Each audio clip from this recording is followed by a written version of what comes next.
Hi, my name is Kabrina Harris. I'm in a group by myself.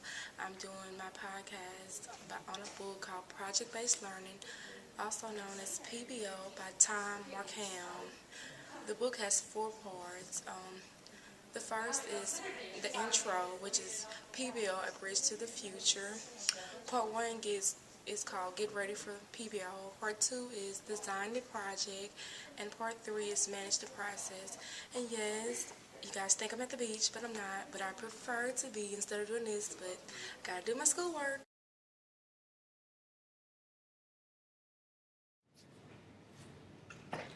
Lecture and direct instructions may soon become a part of our past, while project-based learning become a part of the future. Many teachers are currently using project-based learning to help prepare their students for the future. Project-based learning is designed to make students think, as well as teach them doing and knowing things.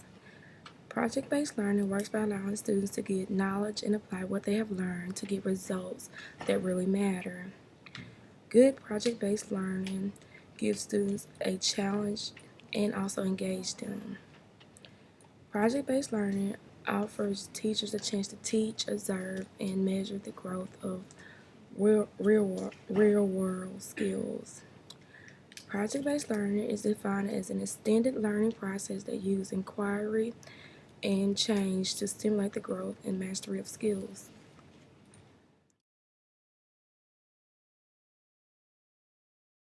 PBO needs improvement because many projects are still being based on teaching content rather than teaching skills.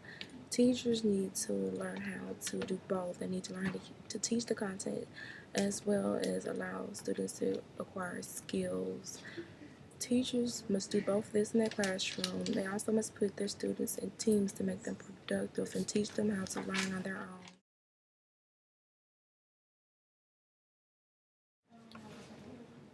PBO can actually be improved by teachers teaching content instead of standards.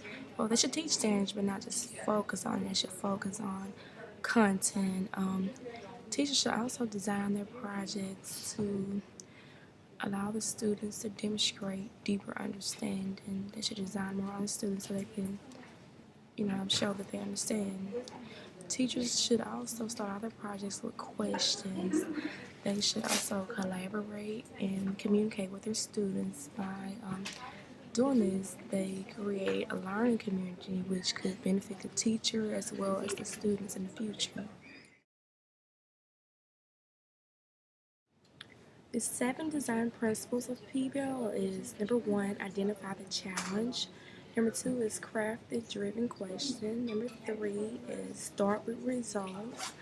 Number 4 is build the assessment. Number 5 is enroll and engage. Number 6 is focus on quality. And number 7 is to end with mastery.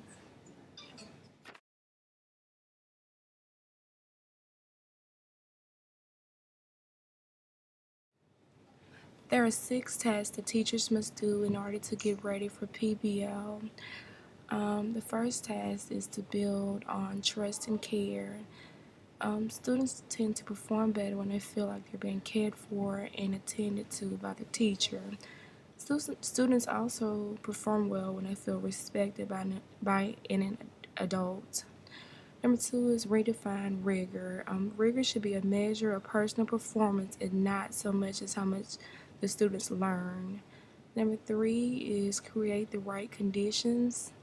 Number 4 is learn from the gamer. Just like in video games, students play them to maybe win or move up to the next level. They get a sense of accomplishment, they get pride from it, and teachers should use the same concept in the classroom.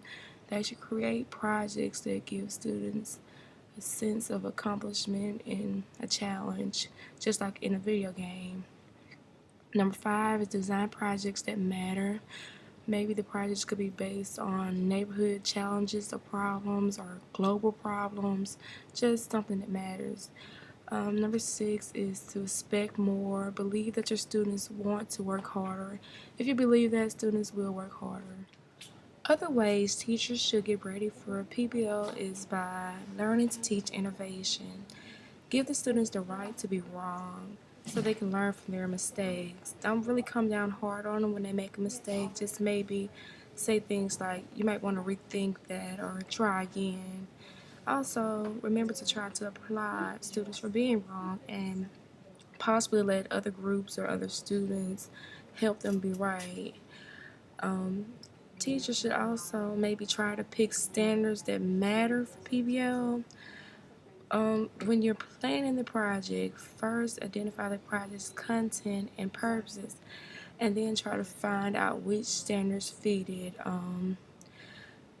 Teachers should also remember to use coaching protocols, try to give positive feedback, and remember to tell the students what you expect, what a good job actually looks like, so they'll know what they're getting into before they get into the project, what you're actually expecting them to do. Teachers should give our rubrics and provide examples of what the project should look like before getting the students to start a project. Teachers should also think beyond the project. They should try to collaborate with some of their colleagues, maybe give better suggestions and ideas on how to set up the project.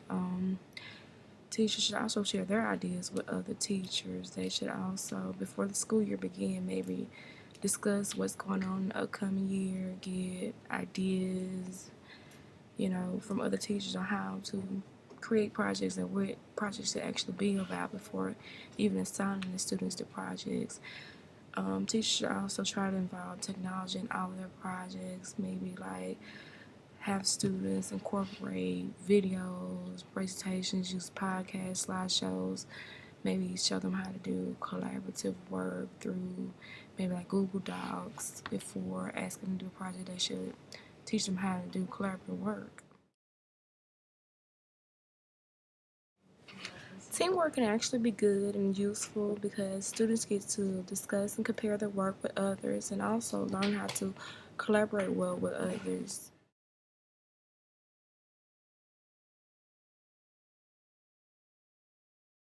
Project Design Cycle works by first translating an idea to a challenge. Two, it turns the challenge into an accessible driven question. Three, it defines outcomes and plans backwards. And four, it builds a solid assessment plan. Teachers should always reflect and try to do collaborative exercise with colleagues to improve their project plan. Teachers should always try to keep the challenge reasonable for the students.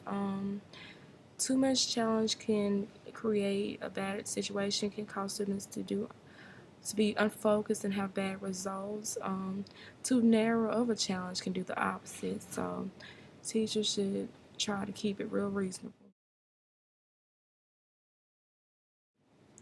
Projects that are shorter than a week don't allow students enough time to have deep thinking.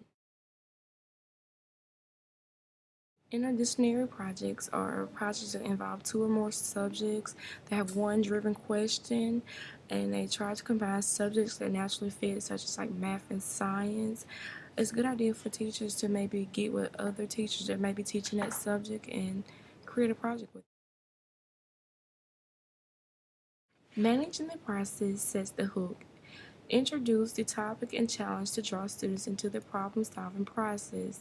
This can be done with discussion videos or guest lectures.